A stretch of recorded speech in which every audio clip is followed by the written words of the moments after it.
Harold, are we there yet? Are we there yet, Harold? No, we're not. Let's go.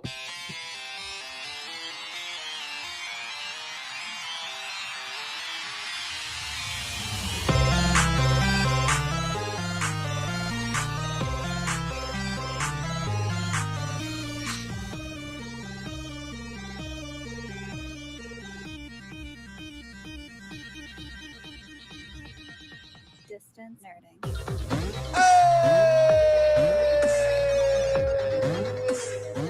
Oh no, he's slipping into another dimension. Now it's a seizure. Oh. It is a seizure, 100%. What's up, ladies and gentlemen?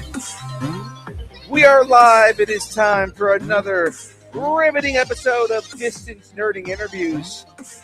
I am your driver, your whatever. I'm nothing good. Ladies and gentlemen, You're the pallbearer for Magneto. I'm the pallbearer for Magneto.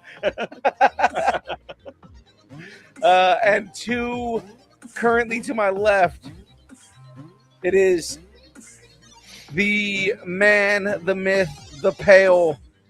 It is the body attached to the beard. It is Graveyard. Yes.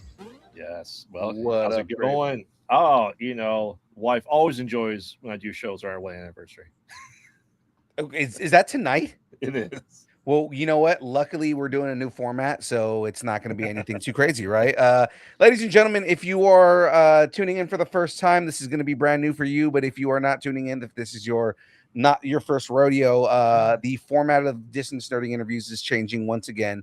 Obviously, we changed the name a while back, but now it is going to essentially interview only. Ooh.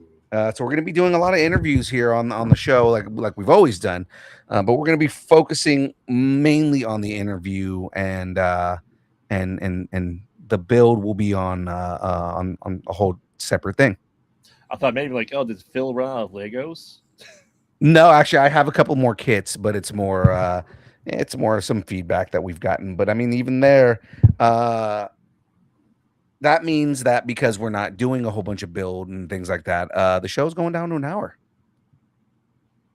Unless Larry Hankin comes back on. Unless Larry Hankin comes on, he wants to talk for 2 hours. I'm not going to stop him. Well, with that, ladies and gentlemen, because we have a shortened time frame here, ladies and gentlemen, this show is brought to you by the good folks over at Dubby. 1 for 1 hour. There you go. Ladies and gentlemen, Dubby is brought to you by the good folks. Dubby is a brand of energy drinks created to help focus, concentration, reaction time with no jitters or crash. Dubby contains no maltodextrin, no sugars, no fillers, no artificial colors or dyes. Find out more about Dubby at www.dubby.gg. Use the code NERDING10 and get 10% off your order. Fun stuff, ladies and gentlemen. So with all that being said, let's get into the interview here, guys, because I'm actually really excited, mainly because this guest that we have coming on is a guest that he's a frequent guest, but he is a friend of the show. He's just super talented guy, both comic books, films, and just kind of a multimedia je ne sais quoi. He's a multimedia talent, and there's a lot going on. And ladies and gentlemen, I'm happy to bring him on to talk about not only his latest comic venture, but also a film venture with another special guest that will be on in a little bit here. Without further ado, ladies and gentlemen, it is Nate Price. We'll have the energy that young Phil had when he came in. Waiting for the kids. We're like, the kids are here. We don't know where they're at. I just want to throw out an idea too. You're talking about the interview versus the build. I think we should do a Grand Theft Auto interview. So you steal a car with the guest, and then you speed down the freeway and you try to interview them as much as you can before you get caught. Oh, instead of coffee with strangers, is kidnapping strangers. Kidnapping the stranger. Yes. Nate, man, it feels like we just had you on recently, but I mean, how have things been, man? I mean, again, I do want to start with the comic book here, but I know we got another Kickstarter that's up right now. And then again, massive news that we've all been kind of talking about, but again, even bigger news. Great. No pressure. It's been really busy. Like I'm probably unhealthily busy. Yes, I was just on, I think, for Of Thunder. We have 2 Kickstarter campaigns running right now. And Night of the Chihuahuas is revving up for its next Kickstarter. And it is expanding, I think, beyond my capacity. So anyone that's watching out there that wants to be a producer, you're hiring. So yeah, it's just a lot of good things, but learning my limits, my boundaries, and trying to set up to win, because I want to do as much as I can, and I can only physically do so much. So I hear you, man. I mean, there's only so much you can do in a day, right? yeah. Who needs sleep? Come on. Yeah, you are doing a lot. Like I said, Of Thunder is great. And what's the current Kickstarter for right now? We're doing Drip 2. So there's a Drip series. I believe we were on your show for the first one. Mm-hmm. Right. Graffiti artist who gets killed and comes back for retribution, comes back from the dead. It's going to be a 3-part series. Each book is 22 pages long. And yeah, we've got some cool covers. Brandon DePillis, again, on the story, the interiors, the lettering. Super talented. Super lucky to be working with him. And yeah, just the first one was kind of dramatic, brought you into the universe, gave a little tease of what this new creature is going to look like, and we'll get exposed to that a little bit more in the second one and see the dynamics kind of the friends as they kind of go through this rough time together. Right, and I'm actually going to bring a picture on screen right now, just so people get kind of an idea of the artwork and everything like that. Because I mean, dude, man, the art So that you guys colorful. do on this is it is, but the art you guys do on this stuff is absolutely amazing. Like just looking at the level on this again, it's gorgeous. This is the variant cover, and it's by Jay Red. And I had asked Ian Cinco to work with us on our first variant cover. Brandon's like, I've got someone in mind for the second one, and he pulled this out. I was like, yes, this is amazing. So and once you get into the context of the story, it makes more sense of what is going on here in this cover. So right. Yeah, and of course. Then of course. Yep, this is Brandon's style. He's got this really, I don't know, I love his use of perspective, the things in the foreground, the things in the background. I love the cans in the front right here, like these obvious used cans. Yep. And then you can see his backpack here. Yep. In the 90s, before people used to wear surgical gloves. Yeah. I think we had like a massive conversation during Drip 1. We were just talking about like just being graffiti artists back in the day. Yep. I can only imagine, because me spray painting my chain link fence, it's just I get paint all the way up my arm. Well, we'd be out at night and we'd have like spray cans tucked in our belt, so you can kind of hide them real quick. But if the police pull you over and you have paint on your hands, well, you're not doing so good. And I don't know if people were doing it back then, but a lot of guys I know that go out now, they'll wear like the black, tattooing gloves or whatever, and then they'll, when they get done, they just pull them off and toss them. Their hands are, like I'm just walking through the neighborhood at 4 a.m. And we would just smell like Krylon back then, man. That was just, yeah. that was your mark, right? Back then, it was your mark. It's like, oh yeah, this is how you. What was your favorite color? Oh, I use graphite a lot, dude, because there's something about that graphite gray that just popped. Yeah, I like mine was True Blue. Okay. Yeah. See, Phil, you like gray because you're a millennial, and millennials love gray. I guess so, man. But yeah, like, even having the graffiti, doing the transition piece there in the top frame, it's great, and even those dots, and very reminiscent of the Ditko dots. And Myra Hernandez is doing the colors, and her boyfriend is a graffiti artist, and nice. He's been kind of like giving little input here and there, but yeah, just really love this crew that we're working with. So we get done with this book, and we're gonna hopefully wrap up the last one, and then put them all into a big book. So just do like a trade paperback.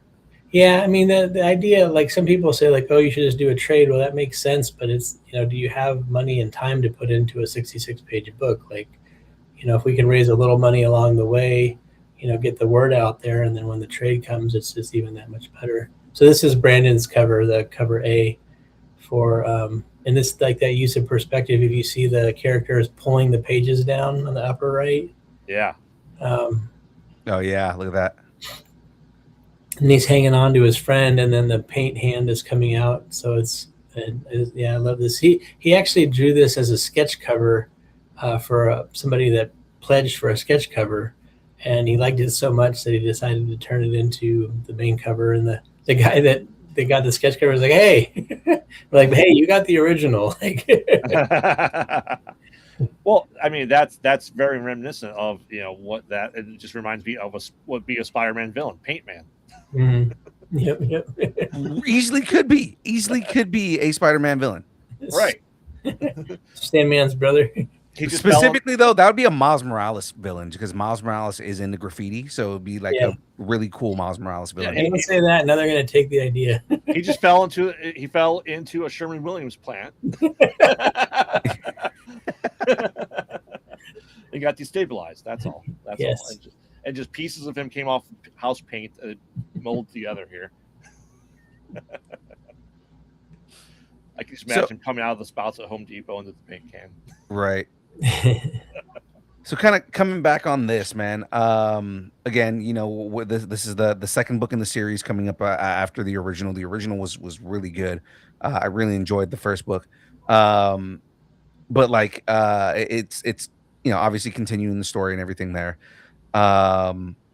Where I may have asked you in the first interview, but how many books do you guys have planned out for this series? 3. Okay, so this is the second in the trilogy. So basically, this is in the middle of the trilogy. This is the Empire Strikes Back. Yes. Before the Ewoks. Ewoks are next up. Yes. Yeah.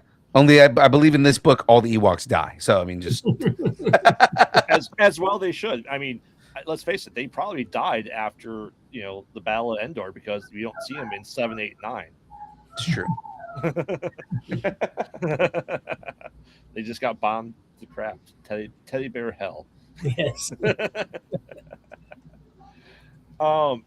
It's without spoiling anything. Will we see the entity, the paint entity?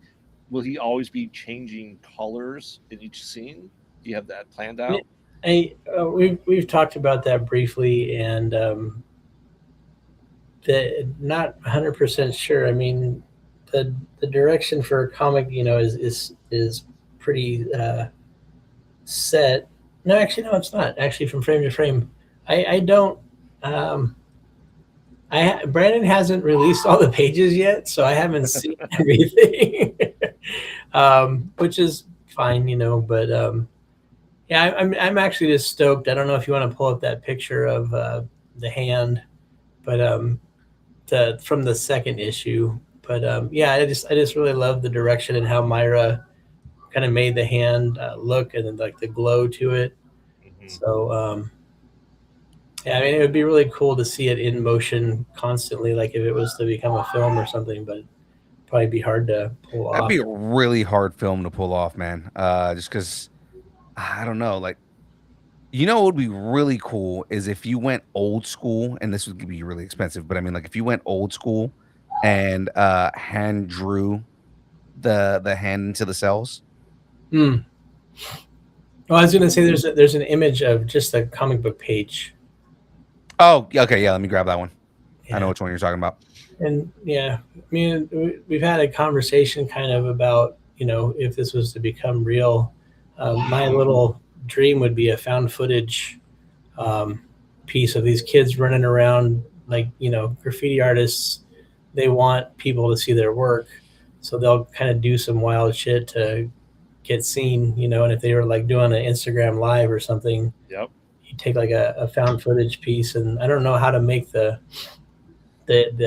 entity come to life, but I would imagine could be possible. It might not be like super super duper, but Yeah, it's kind of like thing I just talked briefly is the idea of just having a normal, just a suit that looks like it's constantly wet paint, and then add graphics and CGI. Like we'd have to talk to you, Phil, about maybe your guy that helped did John Wick versus Deadpool. Oh yeah. Yeah. Ooh, There that goes the is. image on screen right there. Yeah, that is. I like that. It is definitely glowing. Yeah. And this all takes place at night, so the colors are kind of, I don't know if muted is the right word, but yeah. It prints out really nice. And I accidentally printed on glossy paper, and it turned out even nicer with the high color values. I don't know, is that the right word? Like it just looks really good on glossy. So Yeah, and it's just kind of reminds you, like I have those volumes of like X-Men, Spider-Man over here, but they're all black and white, and I think that loses something here. And even this would definitely lose if you went all chromatic with it. yeah, for sure. I want to say, I don't know if there's people in the chat or whatever, but if you guys, we are running the Kickstarters, and if you guys want to back, we'll throw in something extra for you for the Distance Learning Gang. So I don't know. Do you have the links? I should have sent those. I am pulling it up right now. Like as I said, I told Nate, and I told you guys last time. As soon as I got the first issue of Drip, my daughter took it and still in her room. Which cover did you get? I don't recall. It's like I pulled it out and she's like, "Oh," and then took it. So I don't. I got to see it for like 2 seconds. Yeah.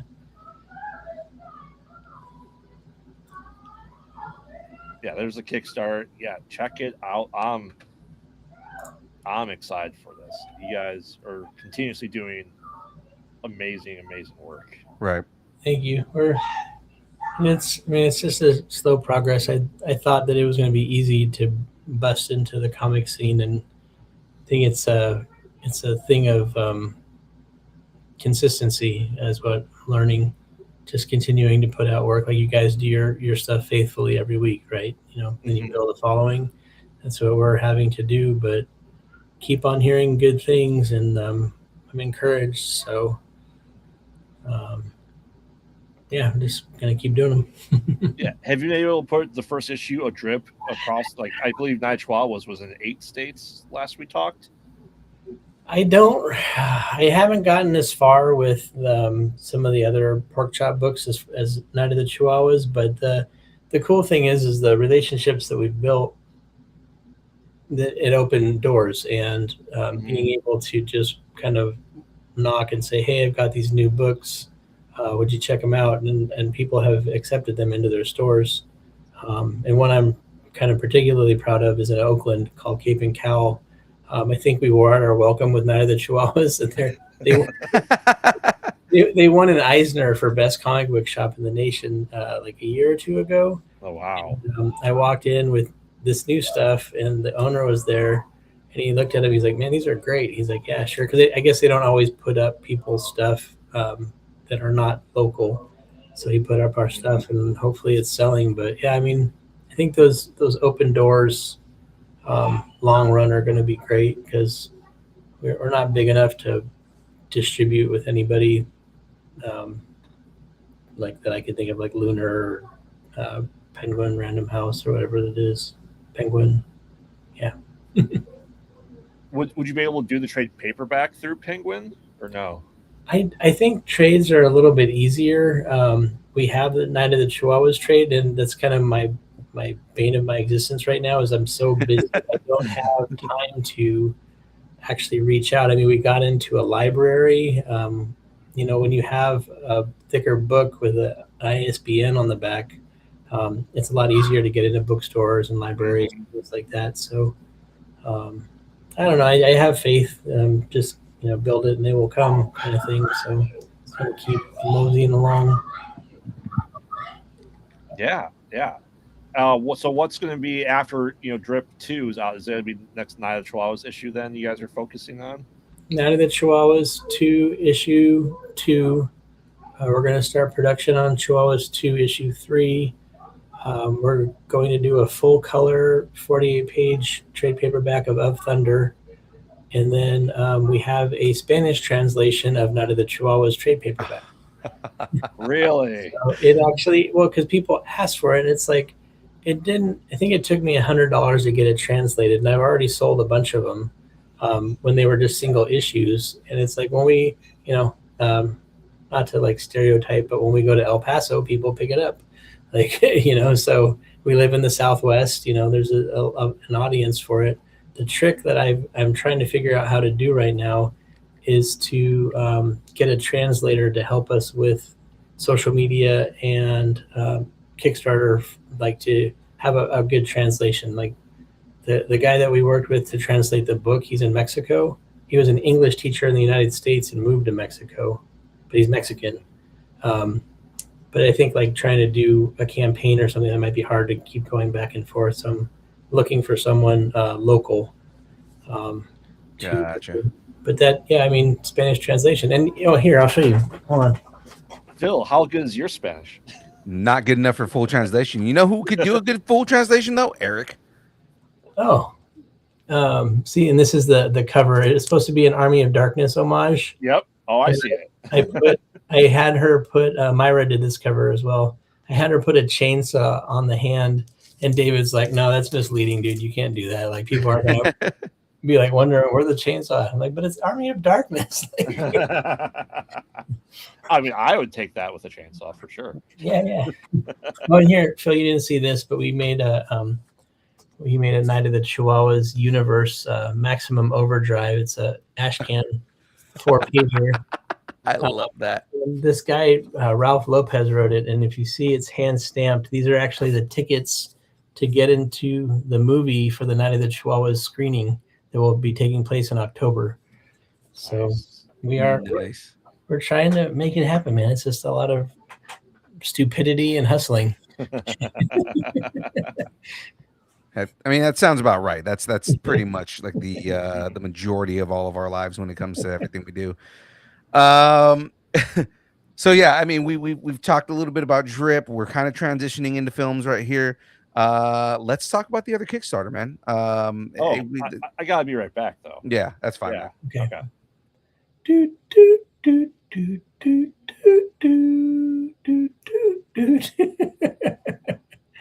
Ladies and gentlemen, introducing the filmmaker that is going to be helping Nate with the Family Man film. Please welcome to the show, Graveyard. What do I do with my hands? I've never done one of these before. I just touch the mic nonstop, right? And now Graveyard's like, why? God, I have to be in the bigger section now. Oh, I second guess everything I made, decisions I made. So, guys, we have talked about the book before in the past, right? We brought Nate on in the past to talk about the book itself, but the book has transitioned, has transcended, and is now becoming a film. Yes. Can we talk about how and where this all started and how you guys linked together in order to make this film happen? I think it happened on your show. It definitely did. It definitely did. Is that a good self-plug there? Yeah, it's. I mean, Nate and I have been talking about this for I think about a year now. We kind of put things really in overdrive about 2-ish, 3-ish months ago, and started talking to Jeff at the Long Fam Cosplay about making props because he's doing some stuff. And he's here. for- He Which is. actually, matter of fact, he is. I know. See, I saw him. We're talking about this film. Actually, great.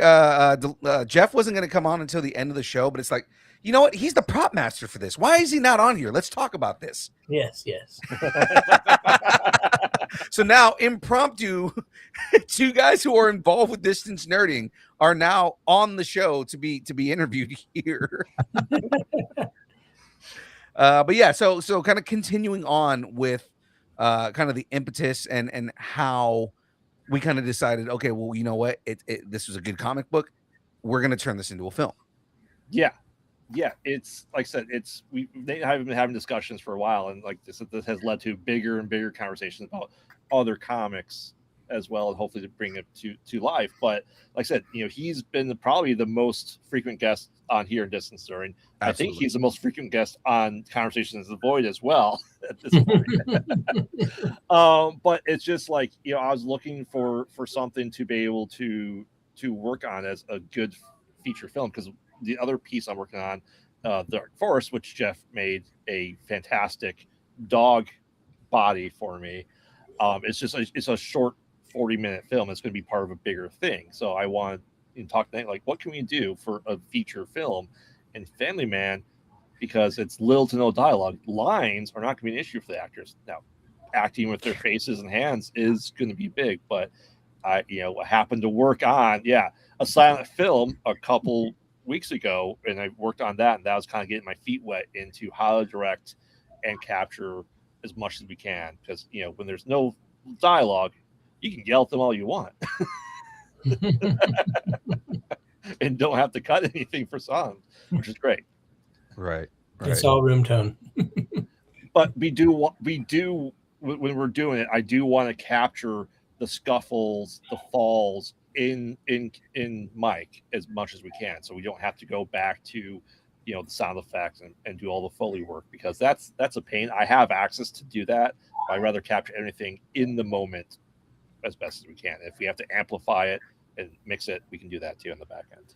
Right. Now, Grave, are you just directing, or what all involvement are you going to have in the film itself? Directing, but whatever needs to get done. Honestly, it's in the indie world, you have to do everything. If I have to sit there and hold the light, I will sit there and hold the light and direct at the same time. Doing location scouting for most of the things, because I'm trying to shoot local to my area here. Getting the cast and crew together. Nate and I went through the casting. It's on Backstage right now. We do have some casting applications that we need to look at and go from there. But we've been having production meetings with Nate, myself, and Jeff kind of over the past couple months to just put everything together to help dictate the budget, the special effects, what Jeff is able to make there, not cost $1,000 to ship out to me. Right. Yeah, that was the issue with the dog for the longest time. It just shipping has gotten so stupid. So, and there's going to be between myself and I brought on Josh Brucker to help be the DP and cinematographer for this, because he currently has my camera. So and we're actually meeting up this Sunday, and we're going to shoot around his area. And the plan is to shoot at a very infamous house in Illinois somewhere. I don't want to give off the name yet. But it deals with exorcisms. Let's just go with that. Great. The house does. So, along with this, just a quick background for anybody who's walking into this and may not have seen Family Man. Give us a quick synopsis, just more so not giving away the story, because I would prefer people to either go and buy the book or go and watch the movie when it comes out. But what's quick synopsis on kind of the idea behind Family Man?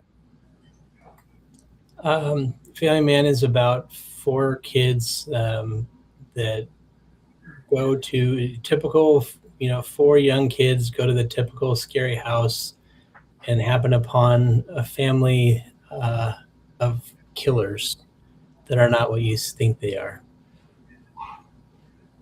Is that good?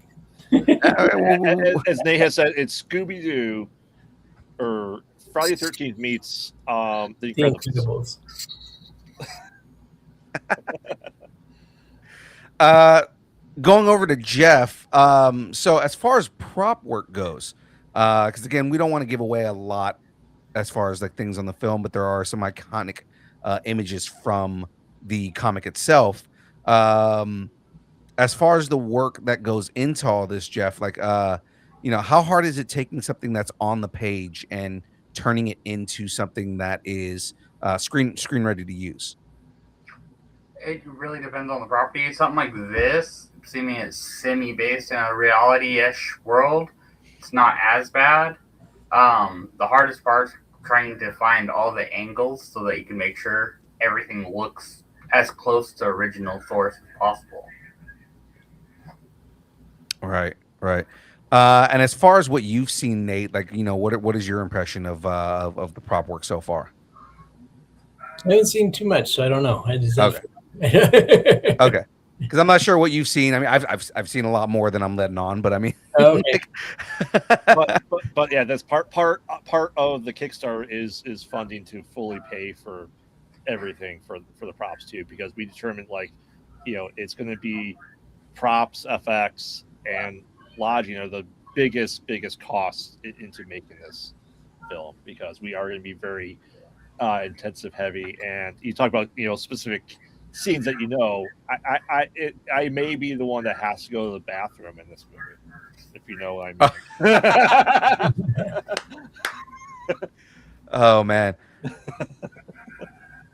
So at the moment, the Kickstarter is live, correct? Yep. Yeah. Okay. So I mean, again, for all the audience that's out there, my big recommendation, guys, is to go and support. Now, right now on the screen, I have the QR code. Hit that QR code, guys, and please go and help support not just indie films, but indie films that are being adapted by an amazing comic to begin with. The visual storytelling in this comic alone is amazing. I think that was the biggest compliment I gave you last time when we talked about the book itself. It is really hard to write a story that tells so much with so little dialogue. Mm-hmm. Yeah, it's Max Flowers did the art, and I just can't say enough good things. The process was great working with him, and everybody. A lot of people have read through. I don't know, 20% of people, maybe 30, read through, and they're like, "Oh, it's cool," and they don't give it a second thought. And I've had a lot of people come back and they're like, I had to read this like 3 times to actually have it sink in, and it's really good. And a lot of that is Max's storytelling, the scene in the bathroom with the rush panels, 16 panel grid, showing the quick motion. It's all really superb storytelling on Max's part. Yeah, just being able to take that script and turn it into the visual story that it is, and then now turning it into a feature, which again the it's going to be interesting to see the editing style, the directorial style that conveys this visual story on the screen. My goal is we're using the panels as the storyboard, right? But we have to add motion to it a little bit. So there's definitely different panels that I want to highlight, with in contrast with visuals. Like, if you have, say, a hand coming out of a dark doorway, try to capture that, and almost like if you remember the original Halloween, where Jamie Lee Curtis is standing there in a stairwell and she's at the dark door behind her, and all of a sudden they just partially light it. You see the mask just behind her, and try to play with lighting hugely in this film. Right. It's going to be interesting to see if like how well you guys convey the existential dread that is kind of like, I mean, there's comedy beats, but it's just like, the dread of being somebody stuck in a house with a bunch of serial killers, mm-hmm. And like just seeing if you guys can capture almost like that claustrophobic, scary feeling of not knowing what's around the corner. Yeah. And that's and luckily a couple of months ago on The Void, I met people that have been doing audio for indie horror films, and I've been in contact with them. They're currently scoring our silent 1920s film and seeing how that goes. Because if it goes really, really well, I want to have a good tension score with the film as well to help convey the emotions behind all the actions that we see. And Right. That's Get Low on repeat, right? Yeah. It's and then it's in the middle of the comics version have the shots. Get low, get low, get low, get low. Just imagine like a scary version of that song just playing in the background. It's like Jordan that when he took I Got Five on it for what was it, like them and like us, and they slowed it down a lot. Yeah, Jordan Peele. Yeah. So yeah, like I said, it's a lot of work, but I can't wait to start filming to show Nate the dailies that we have, and we seeing if we can't cheat a little bit to put stuff together for another teaser, and maybe try to shoot part of the bathroom scene. That would be awesome. It's so contained, but it is like a great snippet.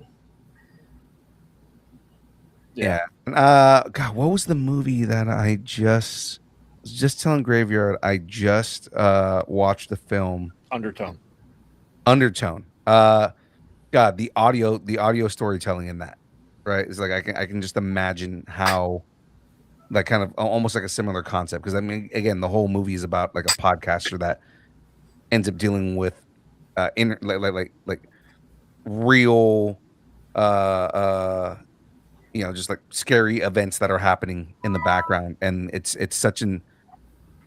more audio than it is visual, even though there are a lot of long shots that kind of ended up being cool. But I mean, like, yeah, I'm imagining kind of like that that kind of idea of like the audio storytelling. Mm-hmm. Well, I haven't watched it yet, but it kind of reminds me of the Canadian 2008 Pontypool, where it's a guy he's a MC at the radio station, and people are calling in about some attack, and he's just listening to the calls in and trying to figure out what's going on in the world outside. Yeah.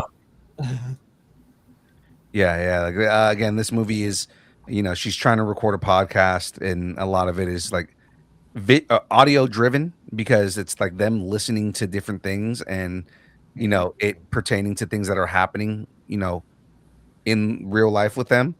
And then excuse me. Whew, felt that coming. Them get that demon out of you. Exactly. But then it has like these really like crazy long shots where, like, it would just be like the camera just pans, you know what I mean, and you start seeing things that are happening on the side. It's crazy. So again, James said modern day War of the Worlds. We got a modern day War of the Worlds, and it's awful. Yeah, it's called War of the Worlds, and then they made another one recently with Ice Cube. Yes, that was awful. No. One, we didn't need it. Two, why? Yeah. Like Three, Red Man. Yeah. Yes. But someone gets the reference.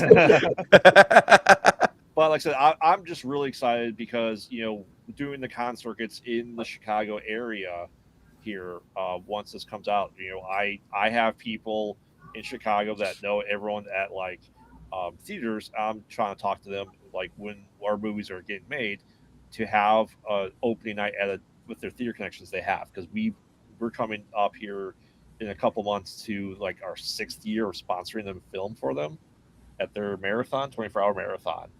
And that's just a connection I've been building over the years. I'm like, it's time to start using it. Yeah. So again, one big, one more big push here. Obviously, I want people to go to the website and check out Drip 2, but also, guys, you got to hit that Kickstarter.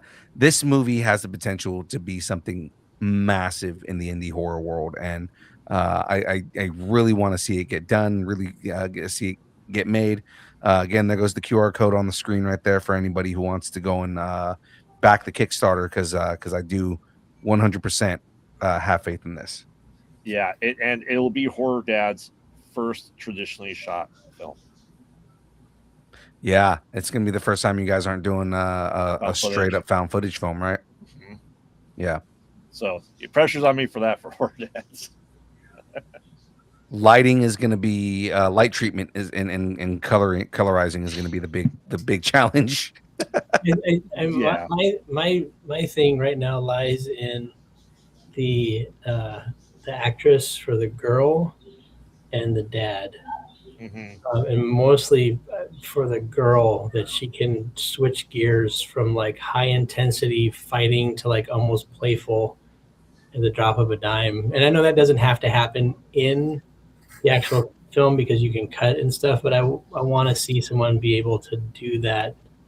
You know, if we're going to be able to look through auditions and have people audition that way, I really feel like there's a lot of weight on that personality to carry, because we've already started. I've already started writing Family Man 2, which maybe I shouldn't have said.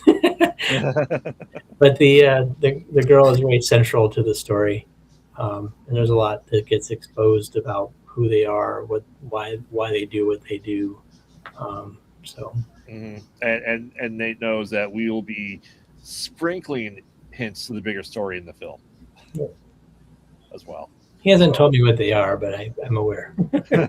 Yeah, no, it's fine. There are some surprises I need to have because I mean, again, I'm a reader of the comics, so definitely need to have those There's gonna surprises. be some Whataburger bags in the background.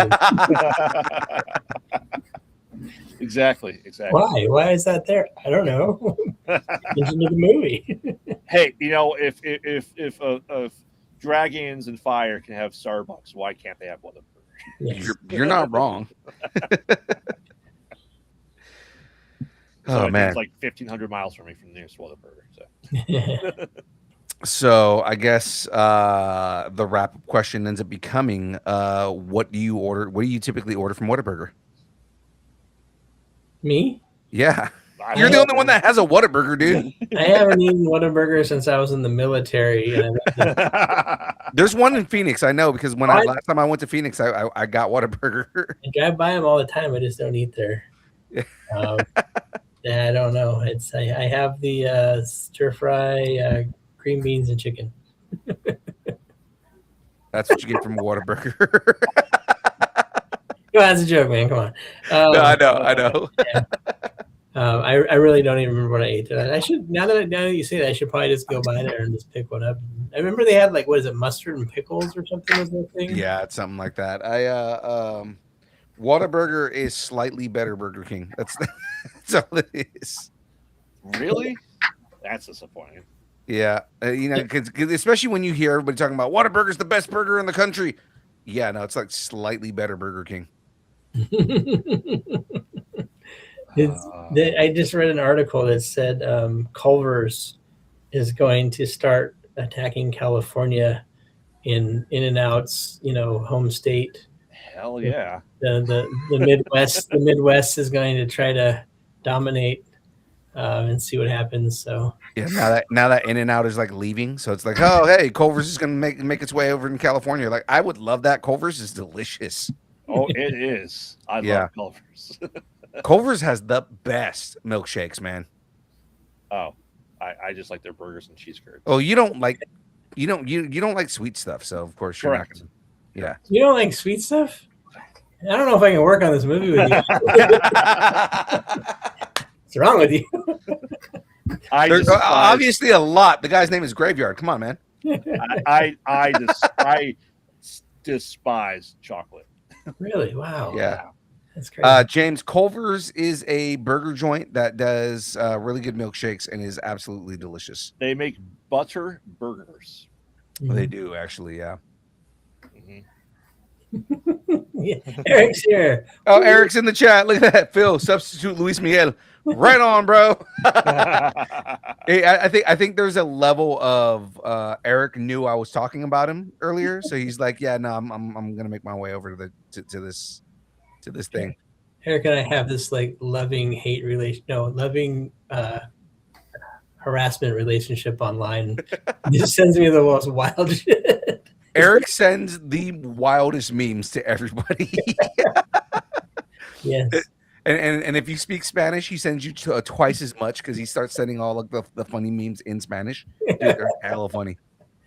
Oh, James said, I'm Timu Luis Miguel. Right on, bro. Mm. I will and will not take that. Okay, thank you very much. No, he's Timu Luis Guzman. Oh my God, no, I'm at least better than Luis Guzman, bro. Awesome. You don't have a nice shirt. Okay, so man, as usual, and this is the moment to throw out any promos or anything like that. But what's next for you, man? Aside from obviously we're talking about the 2 Kickstarters right now, but is there anything that you want to mention that is not currently out or on the way, or any upcoming campaigns? So Night of the Chihuahuas 2 issue 2, we're planning on launching in August. We are going to be screening Night of the Chihuahuas, the original that David had $1,000 and 3 untrained Chihuahuas and made. That started it all. I mean, it has heart. That's why I loved it. I still need to see this thing. We're going to screen it in October. We got a real theater. We've sold $400 in pre-sale tickets. Oh wow! And we're 288 seat theater with a Q&A and everything. We're gonna kind of cut back on shows because there's a lot going on, and something cool that is unfolding slightly is we're gonna do a punk rock and comic books show in February, and we have a promoter that came on board, and he's it's playing at the Pollock Cinemas in Tempe, Arizona. So you guys can come down. All of you. I'll send my private jet to get you. Okay. Hell yeah, let's do this. LFG. But the punk rock and comic show should be fun. Probably gonna have like 4 to 5 bands. We haven't picked a venue yet, but they're all sounding awesome. We're gonna probably have 20 to 30 comic book vendors, taco trucks, full bar. Just trying to make something different. That'd be cool. So I've taken in my mind, and I want to make Pork Chop Express kind of like a vibe. Like you talked about media, I want to make it to where we do all kinds of different things because there's not a lot of money in comics. So if we can make comics a part of a bigger thing and kind of have that all tied together and people have fun. We make original content. I think we make good stories. So hopefully it'll all kind of boost each other up. And that's what we got going on. That actually would be a fun in-universe art piece to have somebody do, is have Princess Donut fighting Fluffy. It was Princess Donut. Oh, Dungeon Crawler Carl, man, you got to join the cult. Okay, I've heard. Got to join the cult. Yeah. Amazing book. I'm halfway through book 5 right now. But Princess Donut is one of the main characters in Dungeon Crawler Carl. She is a Persian cat that talks and shoots lasers out of her eyes. Yeah. So it's Unikitty. Kind of, but like more badass and kind of not as annoying, still annoying, but not as annoying. But yeah, do like Princess Donut meeting Fluffy would be perfect. Nice. Well, if you start reading the books, you'll understand. You'll be like, oh my god, like Fluffy could live in this universe. If on our Instagram, Max for fun took one of our sketch covers from Chihuahuas and crossed off Chihuahuas and put the Night of the Fluffy Poofs and all these like maniacal kittens like attacking each other. Oh man, that's pretty funny. Yep. So with that being said, where can everybody follow you? Where can they learn more about Pork Chop Express, but then also everything you have going on? Please throw every pluggable you have right now out of the audience. our Instagram is at Pork Chop Express EXP55, which is on my name there. Our website is porkchopexp.com. We got it up finally, and we're adding to it. We're doing like SEO language for AI and Google, which is a lot more work than I thought it would be. We have At Night of the Chihuahuas is our series, our flagship series, and need to try to get more stuff up. So I think for now that's it. Maybe when the movie gets funded and we get rolling, we could start a website for that and just have Matt kind of dancing like a GIF on the front. I will be the dancing baby gift from Ellie. Yes. Yeah. Right? I think that would work because Matt is definitely I don't know how to dance guy, so it works out perfect. You have him dancing and eating chocolate. Exactly. Pork Chop Express, yes, is from Big Trouble in Little China. There's a funny story about how we got the name, but I see Eric wants to make a movie. I think it's a biography called Night of the Creepy Hair Sniffers. That sounds like Eric. Night of the Creepy Hair Sniffers. That's perfect. I met James Pax at WonderCon, and I told him about our company. He's like, "Can you do that?" I was like, "I guess so. I don't know."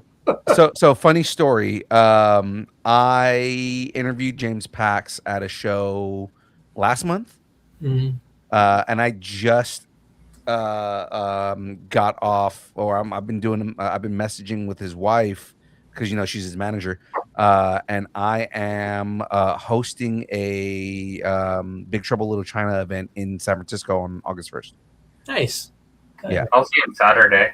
Yeah, you're gonna see him on Saturday in Fresno. We did a Family Man translation in Chinese because my wife is Chinese and her parents said they would do it, so they translated it, and I gave him a copy. I asked him, like, "Are you Chinese?" And I read his thing, and he's like, "Yes." But I read his thing; he's not Chinese, but his wife is Chinese, and I'm almost positive because she like ripped it out of his hand and then like immediately started reading it.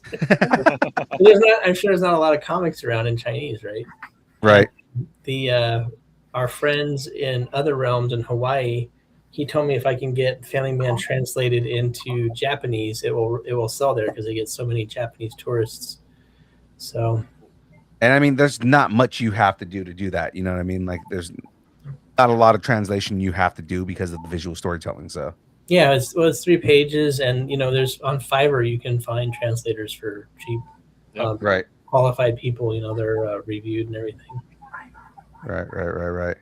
Well, as always, Nate, thank you for coming on and blessing us with your presence, as well as being your usual funny self and throwing these things out there, man. Again, the book is Drip 2. The movie that we are kickstarting here is Family Man, the movie. So, guys, make sure you make your way over to each of the corresponding Kickstarters and put those pledges in, guys, because we definitely want to get these films made. We also definitely want to make sure that we throw Drip out there because, again, that's another really good book. Yeah, I just want to address real quick.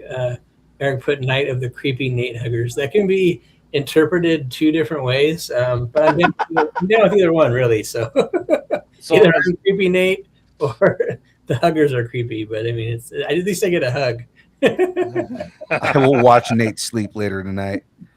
Oh, Eric, you're not supposed to tell him about the camera we have set up.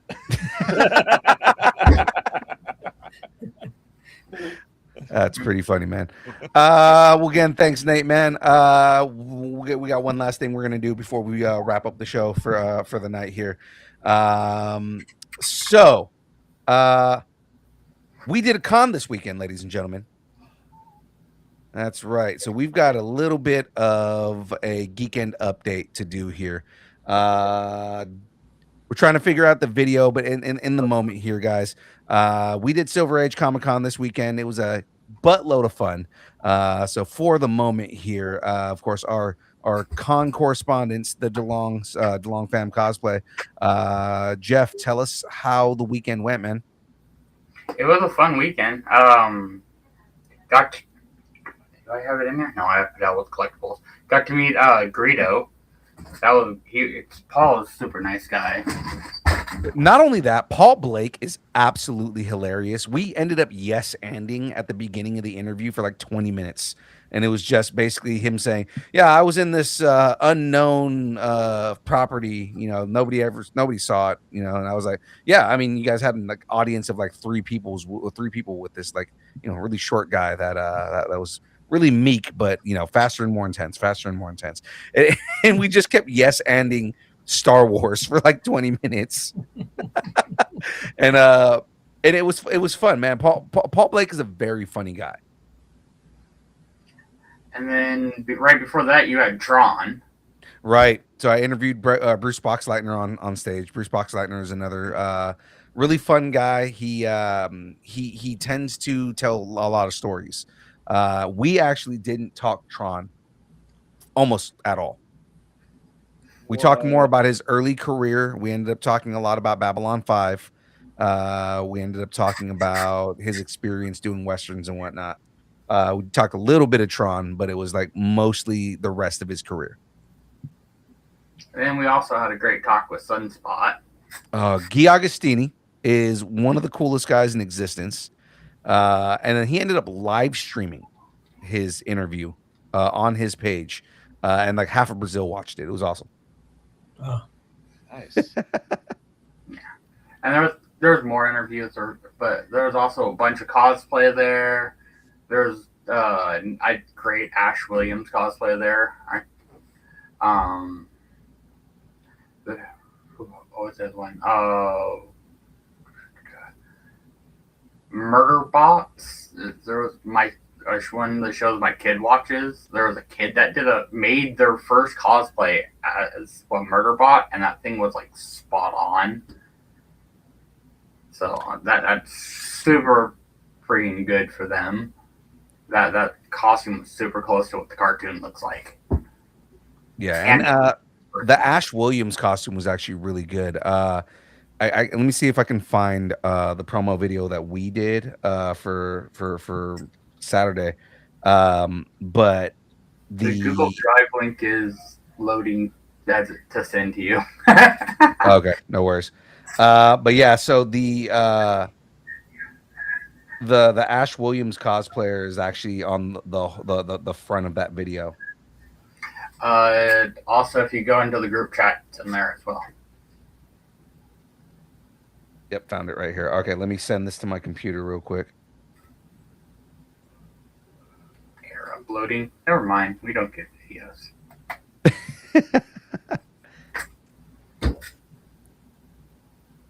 Okay, so there's that. Don't play yet. Okay, good. So I'm going to put this on screen just so we can see this. But this was kind of like a recap after the second day.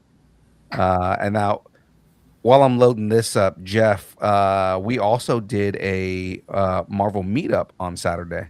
We did. And Augustine joined us for our Marvel meetup. He did. Okay.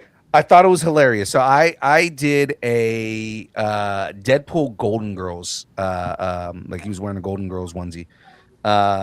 And we're like doing all these pictures. So like, okay, everybody who's a Deadpool, everybody who's Spider-Man, everybody who's X-Men, and the X-Men picture, Guy's walking by and he goes, "Oh, I want in on this," and jumps in front. Now, half the people who are in this picture do not know who he is. So he gets in the picture and I look over, I'm like, dude, is that Guy Agostini? Right. And like one of the girls that was dressed as Rogue is like looking at me like, sure, whatever. I'm like, dude, that's Sunspot from X-Men 97. Literally an X-Man standing in front of your picture right now. wow. So not only did you guys just take a picture with all the X-Men cosplayers, but an actual X-Man was in the fucking picture with you. Yeah. I thought that was awesome. Here's the video that we did. Can you guys hear that? Yeah.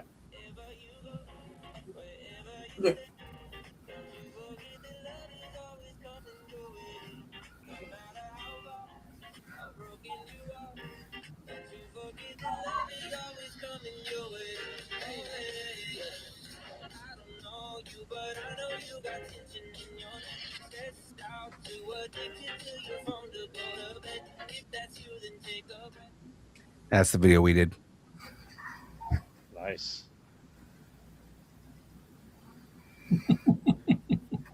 How do I turn it off? Okay, there it goes.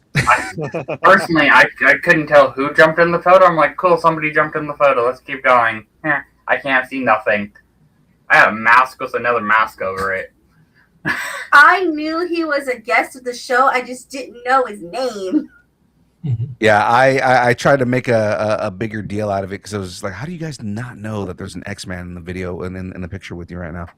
I can only see this far away.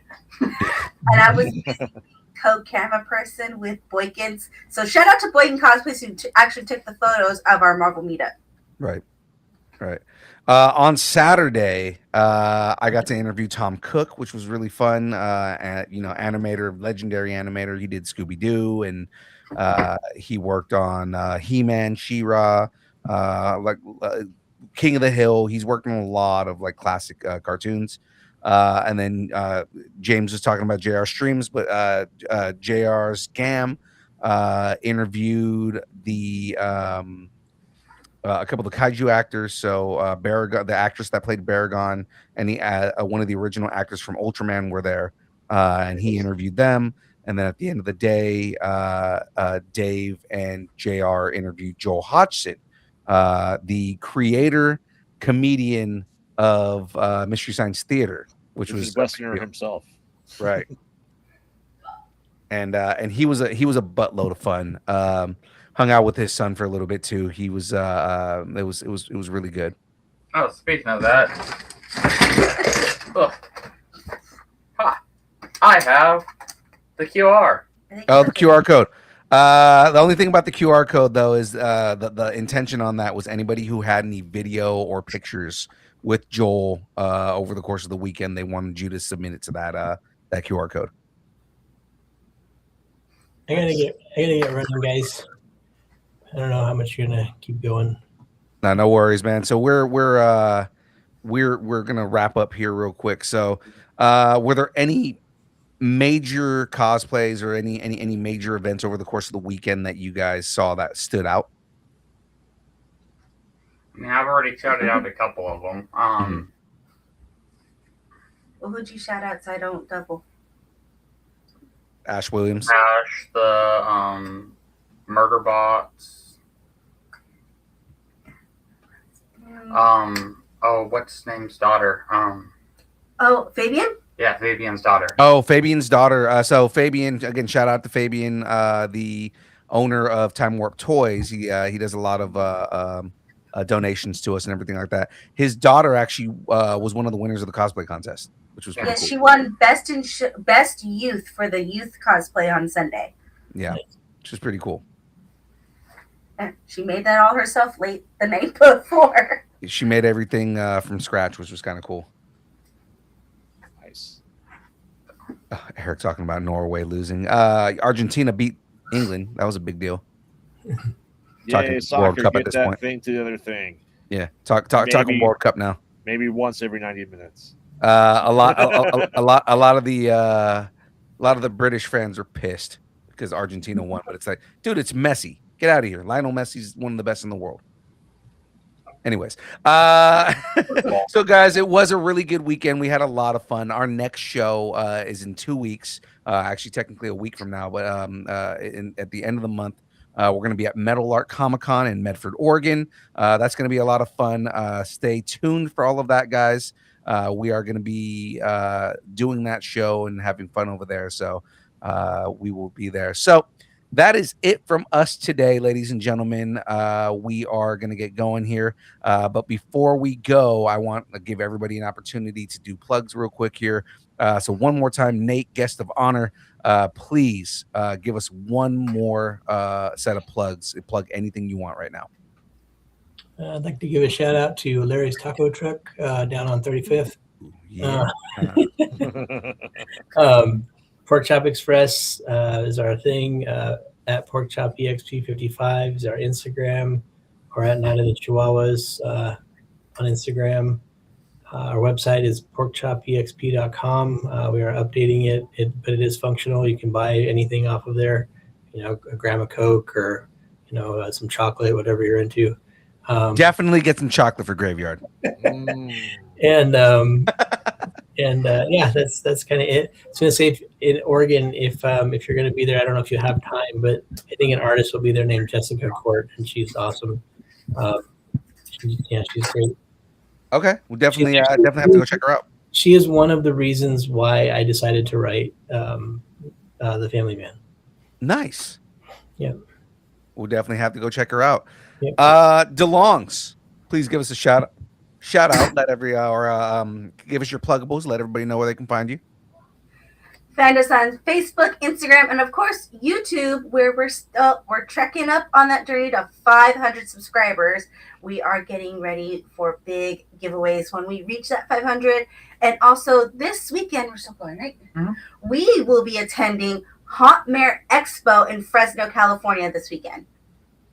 Hot Mayonnaise Expo, is that what you said? Hot Mayonnaise Yeah. Expo. That's Hot correct. Mayo Expert? No, All right. Haunt Mare. Hot Mare. Yeah, it is Sorry. it is a horror con in Fresno. Spookiness. I mean, hot mayo is It's also spooky. spooky. It is spooky. Hey, I'm recovering from an allergic reaction. Forgive me, Speak- my throat swole up. Speaking of spooky, Graveyard, let everybody Yes, know where I they am can find you. Graveyard Coast, the mostly podcast. They mostly Pod. at night. Mostly. We just released episode 14 minutes ago. We started the Lake Placid series. I bet you can't wait to see how Salem rates the Lake Placids, because It's all going to be below 1 because knowing Salem and how much he hates these movies, they're all going to be like 0.5, 0.73, and a 0.322 or something like that. Yeah, it's a lot of fun. We're still going strong here, 200 episodes plus. Check out Conversations Void every Wednesday, pending guests not showing up. Check it out. But we had a great guest last night, independent filmmaker from, I believe, North Carolina. So yeah, we're getting people all across the country. It's great. Here we That go. was a good show. I was there. Yes. Here we go. And of course, ladies and gentlemen, I am your boy, Young Phil, Distance Nerding. Of course, you can connect with us on all social media platforms if it exists. We are there at Distance Nerding. Of course, you can email us at distancenerding@aol.com. Yes, that is a real email, and we will read on air. With all that being said, ladies and gentlemen, we thank you for coming and hanging out with us. We will be doing a Well Really tomorrow, I believe. Other than me saying you were doing it, other people got to chime in if they're going to join. That's right. So if anybody wants to play Well Really with us tomorrow, we are trying to play Well Really. It'll be at least me and Graveyard, and if it ends up just being me and Graveyard, one of two things are going to happen. We're going to end up just saying fuck it and playing video games, or we're going to play what's it called? What's the we haven't done it in a while. Jackbox. Jackbox. I can think of the logo. I can think of the name. We might be playing some Jackbox tomorrow if we can't get enough people to join us tomorrow. So, You should do Yeah. don't know. for a well, really. Yeah, he's the one that says he has it, so I imagine he's there. But it's nothing but a night of fun and drinking and pissing off Shadir. Wait, what are we supposed to drink? Whatever Whatever your heart alcoholic desires. beverage you want to drink. Malort watermelon. Oh, Malort and Jaeger. don't say that to Jeff because Jeff will drink it. No, he'll make everyone else drink it. Yeah, there's that. All right. Well, ladies and gentlemen, that's it from us. As always, thanks and keep nerding together. We'll see everybody tomorrow. I Deuces. Bye.